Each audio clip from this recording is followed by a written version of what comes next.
for you, what were some of the benefits from volunteering? Kasi syempre, thankless job to. Ikalawa, walang sahod. Diba? You have to provide your own equipment pa kung maalala ko eh. Ganun sa inyo? Yes. Sa inyo? Dalang mo yung badge mo. Oh, yes. Gusto mo yabangan ka namin? Kaya natuwa ka ako. Maganda ng gamit eh. Unang-una yung dalawang fire trucks ng Barangay Marcelo B.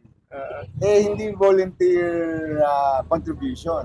Talagang provided. sagot ng city. Ang ganda nga eh. Binigyan kami ng dalawang fire trucks. And then also, yung mga equipment ng ating mga crew, sagot naman ng mga. So, ang swerte ng mga volunteer Kaya nga eh. Hindi bring your own. Kaya nga eh. Kaya nga, high standard pati yung mga equipment eh.